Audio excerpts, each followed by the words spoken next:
वेगं जितेन्द्रियं बुद्धिमतां वरिष्ठं वातात्मजं वानरयूथमुख्यं श्रीरामदूतं शरणं प्रपद्ये।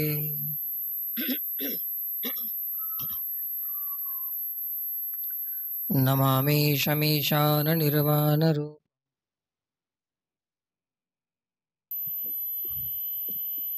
श्रावण मास पवित्र मास आहे. श्रवण करण्यास योग्य असा मास आहे.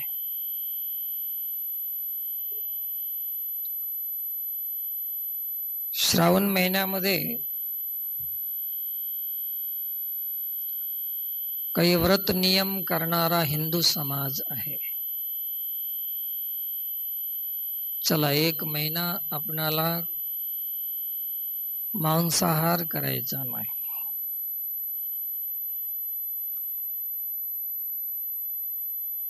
पण एक अशी धारणा आहे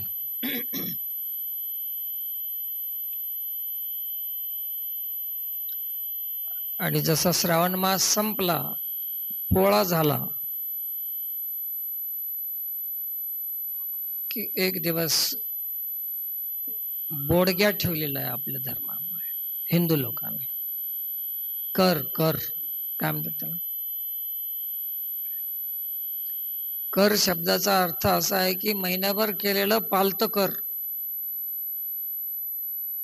भरलेलं एक महिना जे पुण्य साधन भजन केलेलं होतं त्याला पालतं कर, म्हणून त्या दिवसाचं नाव काय? कर. सगळं पालतं करायचं. हिंदू समाजामध्ये भरण्यापेक्षा पालतं करायचं ज्ञान जास्त आहे.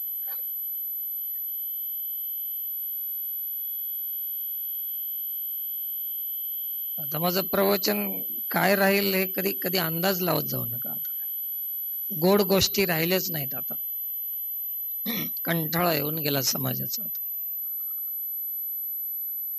एक महिना भरायचं, करीच्या दिवशी पालतं करायचं.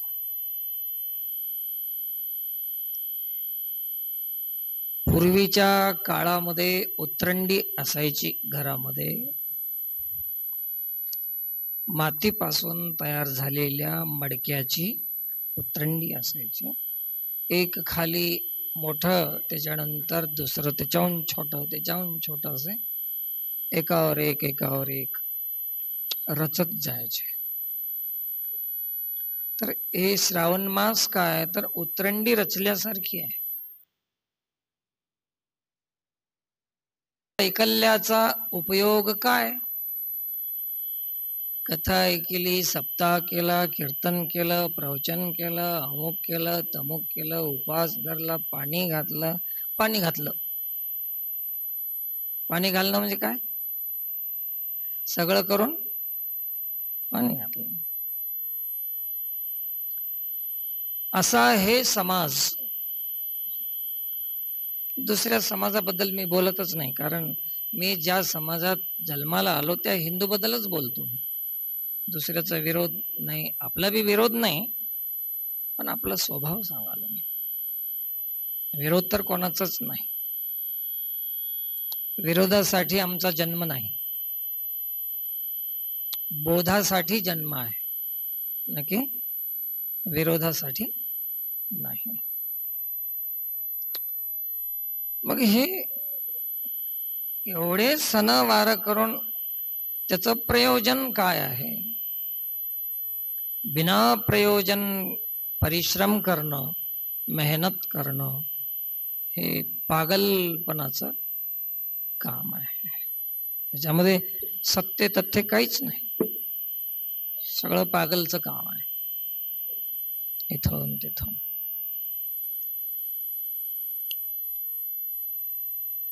जसं काही गोष्टी अशा आहेत की ज्याचं काही प्रयोजनच नसतंय, काही कारणच नसतंय, आणि ते करणं म्हणजे त्याचा उपयोग काय? तुम्ही काहीही साधना केल्यानंतर त्याचा परिणाम तुम्हाला दिसाव, काहीतरी हो त्याचं. मला एकानं म्हणलं, महाराज तुम्हाला एक सांगतो गोष्ट. अहो मी डोळ्यानं पाहिलं की सवारी इष्ट्यातून गेली, तर ते मानाव की मानू नये आपण?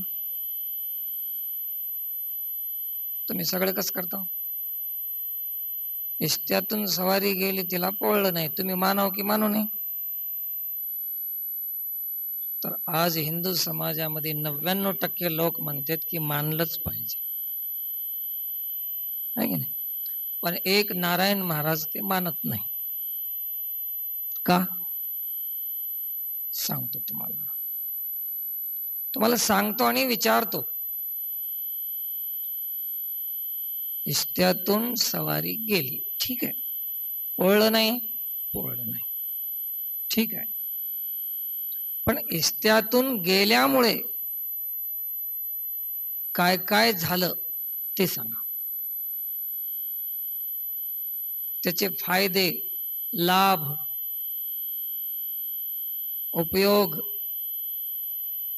कोणीही उठवावं, कोणीही सांगावं. असं तर झालं नाही की इष्ट्यातून गेली सवारी म्हणजे पेट्रोलचा भाव कमी झाला. इष्ट्यातून सवारी गेली म्हणजे कापसाला बोंड जास्त लागले. इष्ट्यातून गेली म्हणून गावामध्ये व्यसनमुक्ती झाली. इष्ट्यातून गेली म्हणून अमुक झालं, तमुक झालं. असं एक फायदा तुम्ही सांगा कोणता तरी. चमत्कार जरी असला तरी उपयोग. मग आपल्याला चमत्काराची गरज आहे की उपयोगाची गरज आहे? हो तरुणांनो सांगा, मित्रांनो. मग आम्ही कशाच्या मागाव? उपयोग पाहिजे की चमत्कार पाहिजे? कमाल. मग आता बिना उपयोग मानणं, चमत्काराला मानणं, हे शहाण्याचं काम आहे की पागलाचं काम आहे? तुम्ही म्हणणं बी गेलाव तर पागलच, मन लाव तर बी पागलच. काय कामाचं? हो चला थोडस सांभाळून ऐका, मला माफ करून ऐका, है ना?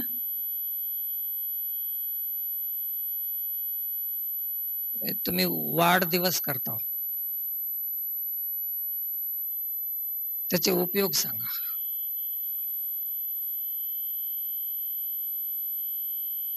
सांग बेटा, कोणी बी सांगू शकता. उपयोग काय त्याचे? वाढदिवस केल्यामुळे देशाची उन्नती झाली. वाढदिवस केल्यामुळे कापसाला भाव लागला. वाढदिवस केल्यामुळे रोगराई बंद झाली देशातून. असं कुठला तरी एक उपयोग सांगा. बिना उपयोग कर्म हे फक्त आणि फक्त ह्या पागल हिंदूच्याच वाट्याला आलेलं आहे. दुसरं कोणी करत नाहीत. दुसऱ्या धर्माचे लोक जेवढे येड्याचा बाजार आहे तेवढा आमच्याच पदरात पडलेला आहे, आमच्याच पदरात पडलेला आहे. चला, लग्नाचा वाढदिवस करता तुम्ही. एक जण सांगा उठून त्याचे फायदे काय? फक्त आणि फक्त पैशाची मस्ती, याच्या व्यतिरिक्त त्याचा काही दुसरा उपयोग नाही. जास्त झाले पैसे, काय करावं, सुधारणा गेलं, करा लग्नाचा वाढदिवस. आता तुम्ही मला खरंच मी तुम्हाला बरं वाटन आता. आणि असलं बोलल्यावर हे लोक मला मानतील की माझी आरती करतील का? किती शिव्या देतील लोक. पागलला पागल म्हणणं हे सहन होत नाही. अवघड गोष्ट आहे. काय फायदे आहेत त्याचे सांगा. मॅरेज डेचे फायदे सांग बेटा, एक दोन फायदे. अंजली, किती फायदे आहेत मॅरेज डे मध्ये? काहीच नाही. और बस येडे की शान आहे. काहीच फायदा नाही.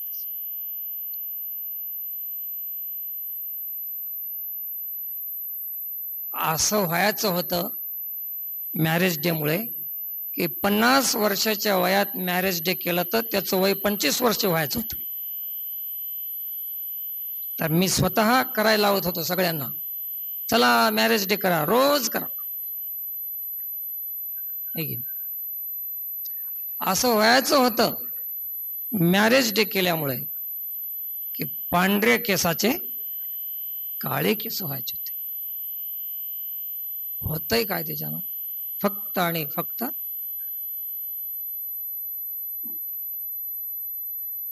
सांभाळून बोलावं लागते मला थोडं. तर असं 99% हिंदू समाज अंधश्रद्धा आणि पागलपणामध्ये व्यस्त आहे आणि खतम झालेला आहे. आणि म्हणून बांगलादेश सारखे जे संकट आलेत केवळ तुमच्या आमच्या मूर्खपणामुळे, अन्यथा त्यांची ताकद नव्हती. त्यांचा दोष नाही, त्यांची चूक नाही. चूक फक्त आणि फक्त कोणाची? मान्य करणार नाही तुम्ही, आपली चूक आहे. आणि ते तितक्या दूर आहे असं वाटत असेल, पण ते आपल्या घरात येणार आहे, हे विसरून चालणार नाही. कुठलीही गोष्ट उगमस्थानामध्ये राहत नाही, प्रवाहित होत होत पुढे जाणार. ते जर नाही थांबले वेळेवर तर लांबचा प्रवास करणार, घरात येणार. त्या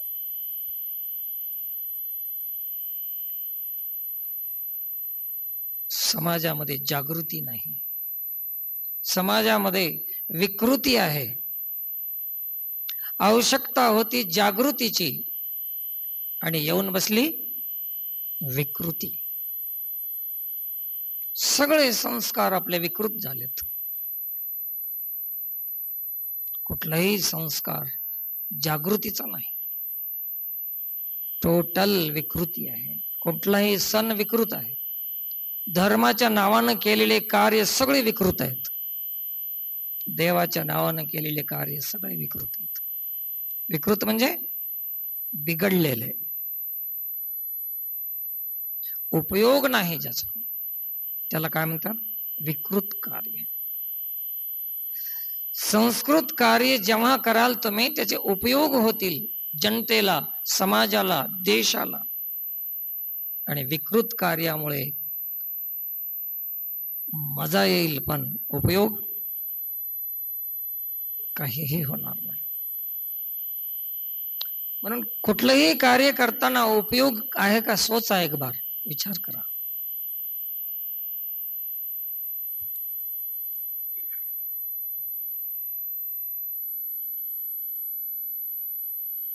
परवा 11 ऑगस्टला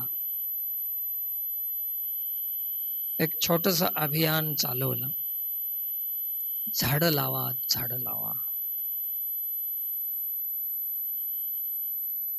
झाडाचे फायदे येड बी सांगू शकते, शान बी सांगू शकते उठून, आहे की नाही? जसं मॅरेज डेचा फायदा कोणी सांगाय नाही, झाडाचे फायदे कोणी सांगू शकतं ना. पण त्याच्यावर जास्त ध्यान आहे की मॅरेज डेवर जास्त आहे? सोचा एक बार.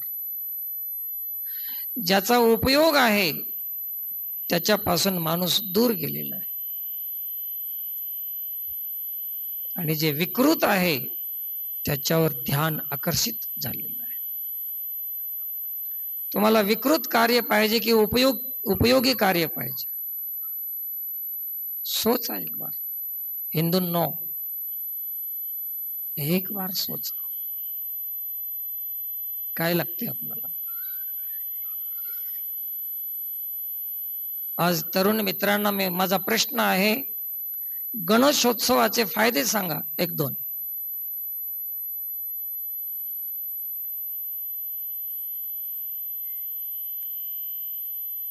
आहे हिम्मत कोणाची? मी सांगतो गणेशोत्सवाचे फायदे. पैसा बर्बाद, ध्वनी प्रदूषण, डीजे लावून 1-2 माणसं हार्टवाले मरून जातात, झगडे होते, पार्टिशन होते, बर्बाद होतात, मार खातात, दुश्मन्या होतात, बिमार पडतात. फायदे, आता तुम्ही सांगा फायदे. चला, मी सांगितलं तुम्हाला, ज्याच्यामध्ये 1 पैशाचा उपयोग नाही ते काम करणं, एक कसला हिंदू समाज असेल? हिंदूची संख्या जरी जास्त असली तरी जिवंत लोक किती आहेत हे महत्वाचं आहे. संख्या कितीही जरी असली तर मुर्दे असले तर, ज्याला अजून कळत नाही उपयोग कशात आहे, तर हे लोक जिवंत आहेत की मुर्दे आहेत? श्रीमंत असून फायदा नाही, जागृत होण्याला महत्व आहे. सज्जनो, आज तुम्ही किती बी श्रीमंत व्हा, मोठे उद्योगपती व्हा, कारखाने तुमचे निर्माण करा, पण हे तुमचे नवत. एक दिवस हे आयते बनवून ठेवाला तुम्ही, एक दिवस दुसरा आक्रमण करील आणि आयत तुमचा कारखाना तुमच्या चाब्या हातात घेईल. हे विसरू नका. तुम्ही जे श्रीमंत बनाला होते तुमच्यासाठी नाहीच, कोणीतरी याचा भोगता दुसराच आहे. आता जर जागृत झालं नाही तर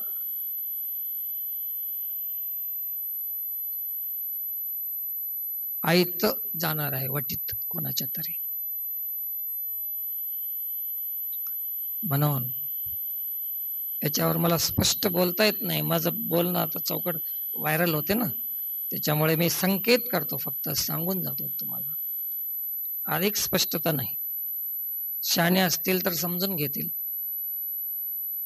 शहाणे तर असतील तर समजून घेतील. आता शहाणे तर मिळतच नाही तर समजून घेण्याचा काय प्रश्नच नाही. सारी विकृती आहे.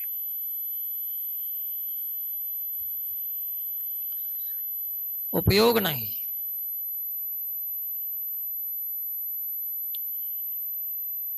प्रत्येक कार्याच्या मागे फक्त आणि फक्त नुकसानच आहे, फायद्याचं काहीच नाही. हिंदू समाजामध्ये अर्थव्यवस्था इतकी कमजोर आहे हिंदू समाजामध्येच. कशामुळे?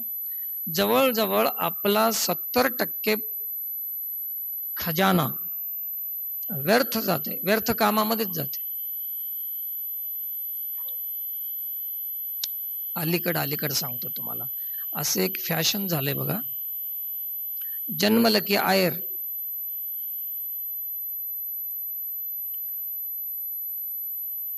मोठं झालं की आयर, लग्न झालं की आहेर. कपड्याचं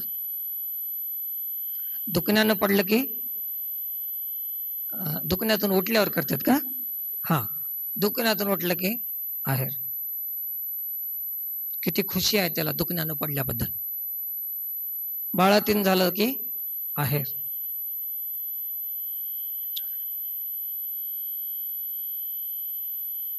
घर बांधलं की आहेर.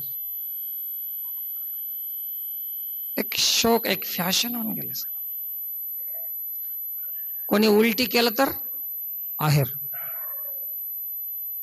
एवढंच नाही, आता मध्ये लई लंबी लिस्ट आहे तुम्हाला माहित आहे, पण शेवटचं सांगतो, मेल तर बी आता आहेर सुरू झाला. विनाकारण खर्च आहे. काय गरज आहे त्या आहेराची? मला काल आलं होतं, मी आहेर घेणार आहोत तुम्हाला म्हणून. लोक जावाई हाव का येवाई हाव, कोण आहो तुझा, कशाला आहेर घेतोस? अरे माझे कपडे फाटल्यावर मी सांगतो ना तुला, मग घे ना, बिना कामाचं आहेर कर. हे अशी सवय लावून ठेवली महाराज लोकांनी. कामच होत नाही, महाराज म्हणतात कशाला होईल? अरे समाज जर ऐकत आपल्या मागे राहावं, आपलं ऐकावं असं वाटत असेल तर त्याला आपलं सुख, आपली सुविधा, आपला ऐस आराम सगळं ओवाळून टाकावं लागतं एखाद्या महाराजाला, तर हे लोक सुधारते. आपली सुविधा वाढवत गेलं तर लोक तुझं कशाला ऐकते? लोकांच्या कल्याणासाठी स्वतःचं सुख, स्वतःचा ऐस आराम सोडून द्यावं लागते एखाद्याला. तर तुम्हाला वाटते का मला लय ऐस आराम आहे, सुख आहे असं वाटते काय?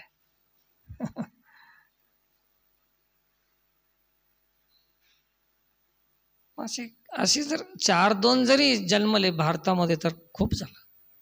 मुश्किल गोष्ट आहे, हेच कठीण आहे. आज 7 लाख महाराज आहेत असं एक गणित, एक हिशोब मला दिला होता का ना. किती?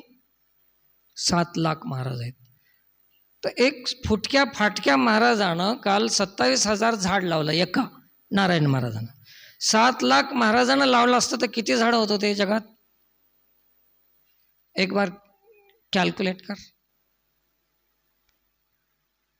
किती झाडं होते? छोटूशा फाटक्या महाराजानं 27,000 झाड लावले. तर कसल्या बी महाराजाच्या मागं 10 लाख, 1 लाख, 2 लाख, 10,000 तरी माणसं असतील, तेवढं तर ऐकत आहेत. पण हे का चालत नाही? तर आपली सुविधा, आपलं सुख, आपला ऐस आराम सोडायलाच तयार नाही. कुछ खोये बिना कुछ पाया नहीं जाता. याच्या आधी जे परंपरा आहे, इतिहास आहे, देशासाठी, धर्मासाठी, समाजासाठी, अरे स्वतःच्या शरीर झिजवून स्वतःच्या शरीराचं हाड दिलं होतं, हाड एका ऋषीनं धर्माच्या रक्षणासाठी. कोणता ऋषी? दधीची. आता आम्ही फक्त आमच्या रक्षणासाठी दुसऱ्याची हाडं मोडायला तयार आहोत. आमचं हाड तर आम्ही देऊ शकत नाही. ज्या देशामध्ये एका पक्षाला वाचवण्यासाठी स्वतःचा मांस देणारा राजा होता, या देशामध्ये, अरे त्याच देशामध्ये आपल्यासाठी पक्षाचं मांस खाणारे लोक झाले. आपलं मांस देणाऱ्या देशामध्ये आपल्यासाठी मांस खाणारे लोक पैदा झाले. ज्या देशामध्ये एका स्त्रीची आबरू राखण्यासाठी, इज्जत सुरक्षित ठेवण्यासाठी, महिला सुरक्षा करण्यासाठी एका पक्षानं जीव दिला होता, ज्या देशामध्ये आज तिथले माणसं स्त्रीचा जीव घ्यायला नराधम होऊन गेले लोक. हे परिस्थिती कशानं आली? का आले?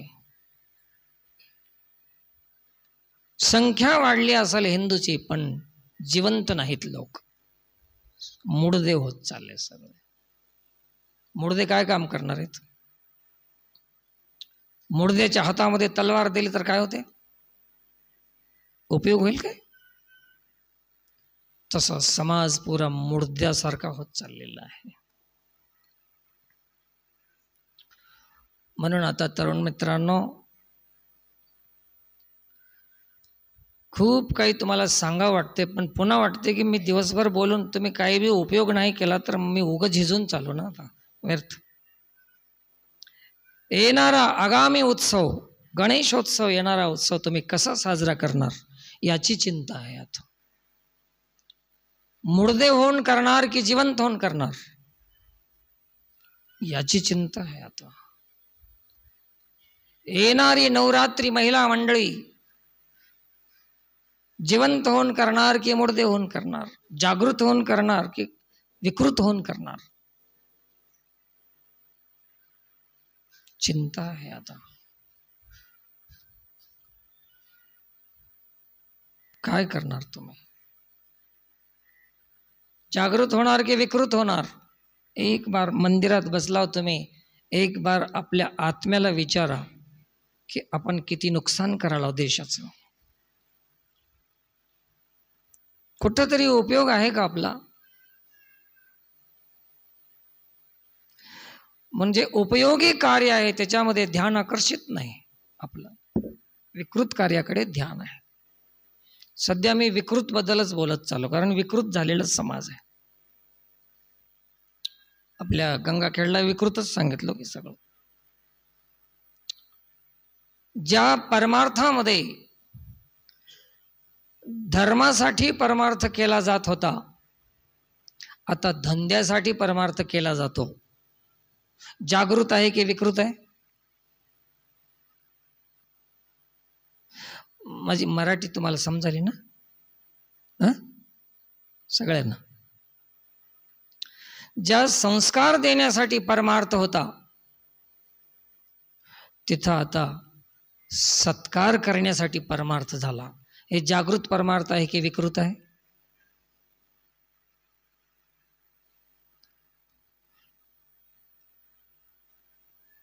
तिथं श्रद्धा निर्माण करण्यासाठी परमार्थ होता. श्रद्धावान लभते ज्ञानम.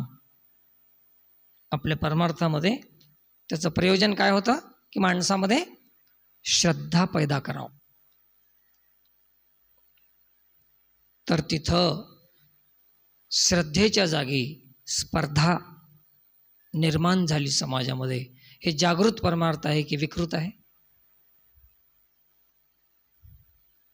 श्रद्धेच्या जागी जर स्पर्धा आली तर विकृत झालं की नाही झालं? किती झाले पॉइंट ध्यानात ठेवाल. ज्या परमार्थामध्ये बोध देण्यासाठी परमार्थ होता समाजाला की तू कोण आहेस, तू वासुदेव आहेस, तू ईश्वराचा अंश आहेस, हे बोध देण्यासाठी परमार्थ होता. पण त्याच परमार्थामध्ये बोधाच्या जाग्यावर फक्त आणि फक्त विनोद आलेला आहे. विनोदाचार्य. कोणते महाराज पाहिजे आपल्याला? विनोद करणारे की बोध करणारे? आता हे जागृत परमार्थ आहे की विकृत परमार्थ आहे? जागृत आहे. विकृत झालेला परमार्थ. बहुतेक समजणं गेले काय वाटाले मला. मग एकट्यालाच कळून काय उपयोग आहे आता?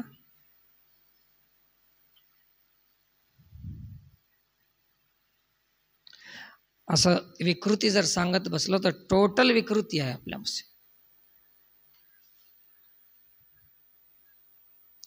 ज्या परमार्थामध्ये विरक्त होण्यासाठी परमार्थाची भूमिका आहे. विरक्त. आता काही पोरांना समजलं याच्यामध्ये. विरक्त म्हणजे धनापासून, संपत्तीपासून, विषयापासून अलग होण्यासाठी त्याला काय म्हणतात? विरक्त. पण आता धन जमा करण्यासाठी परमार्थ झाला. हे जागृत आहे की विकृत आहे?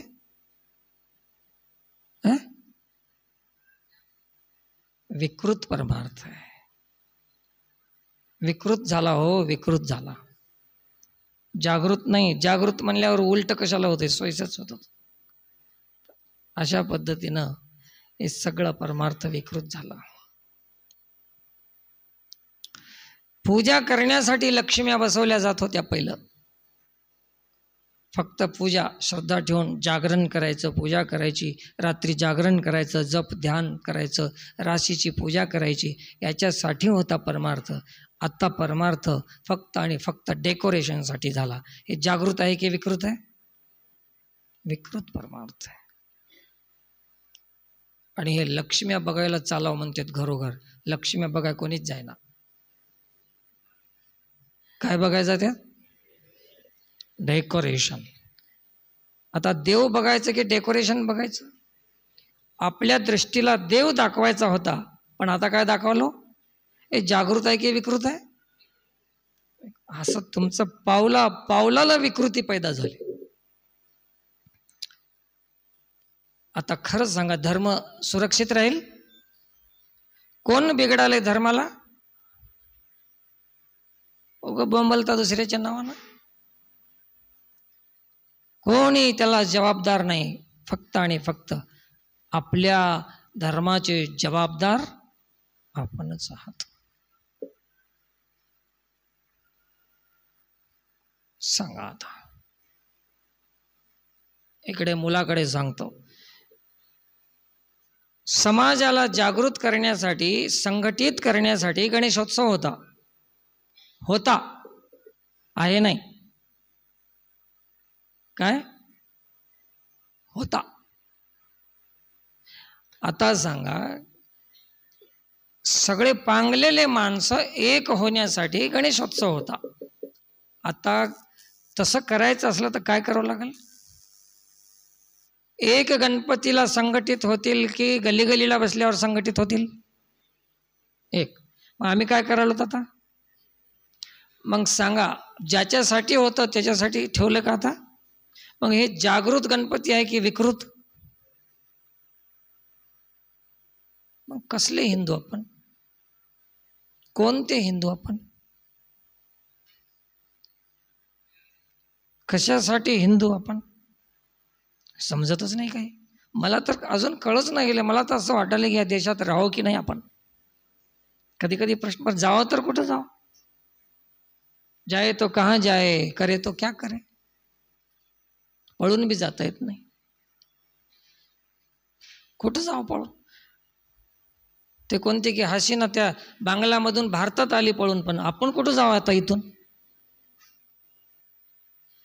किती मुश्किल आहे. मग तुम्ही असेच विकृतच राहणार की जागृत होणार? आता कधी होणार? महाराज सांगल्यानं तुम्ही जागृत होणार नाही, तुम्हाला बांगलादेशवालेच सांगायला येतील. त्या दिवशी आमचे डोळे उघडतील की हां, आत्ता आम्ही जागे आहोत. महाराजाचं ऐकणार नाही. हे परिस्थिती समाजाची दुर्दशा आहे, दुर्दैव आहे. समाजाचं खूप दुर्दैव आहे. असा विकृत झालेला समाज काय करणार आपण?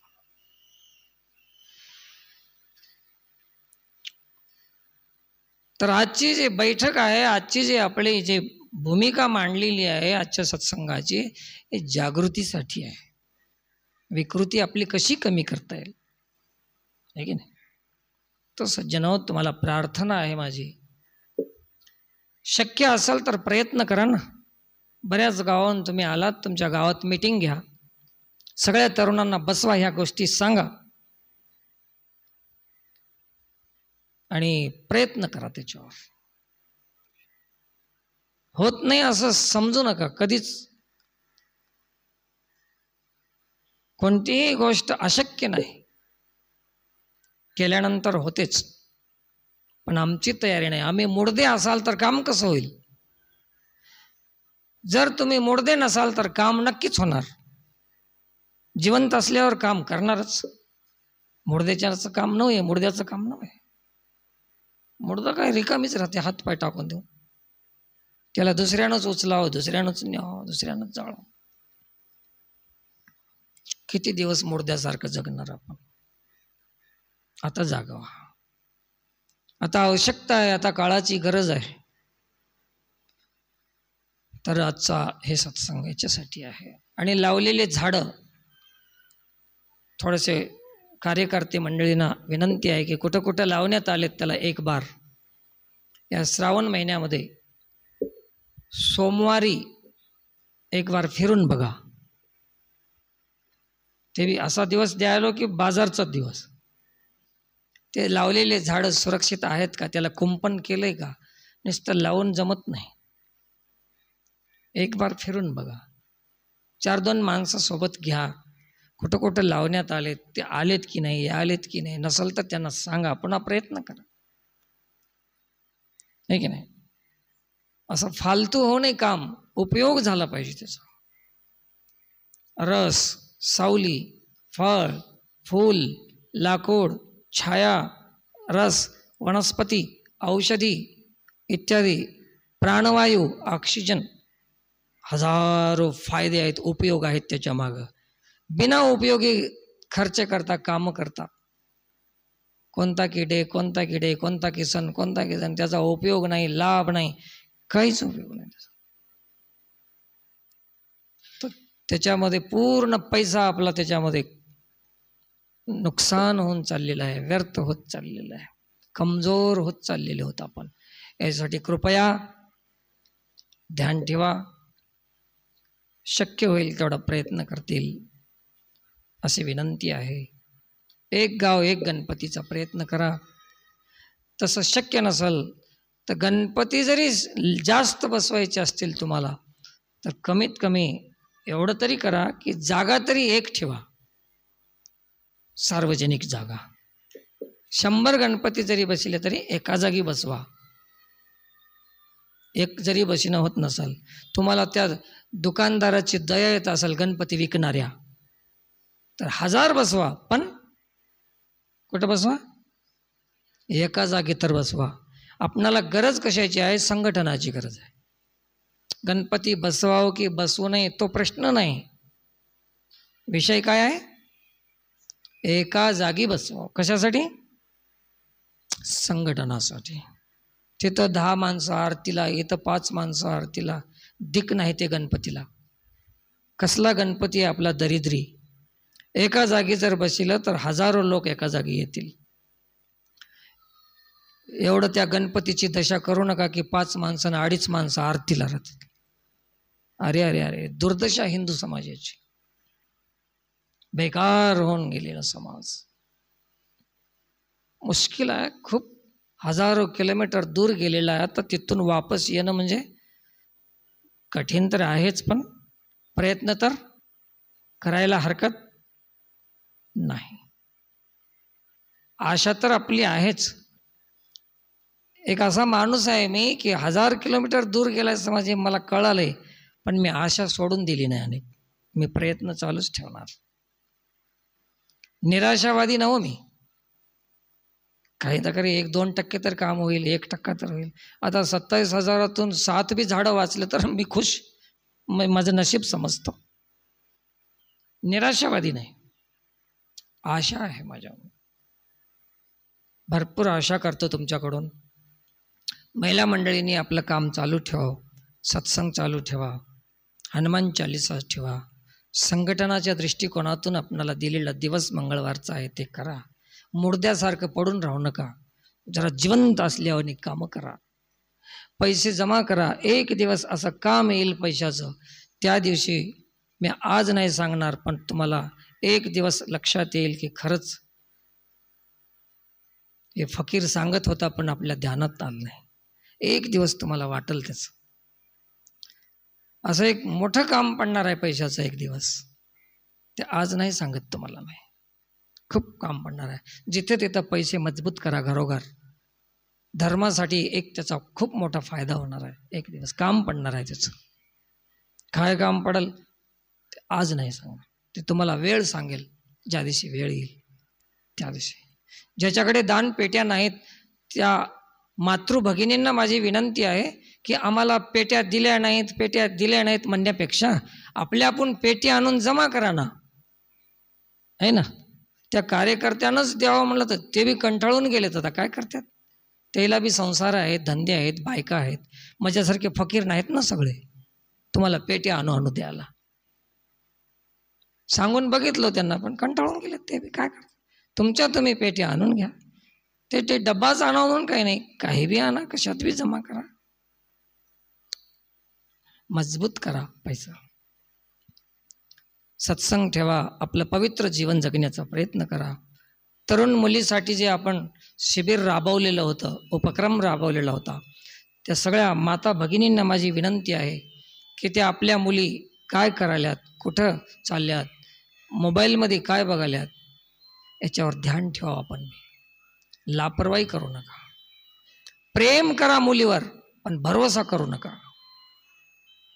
प्रेम करणं एक अलग गोष्ट आहे आणि भरोसा करणं हे चुकीचं आहे.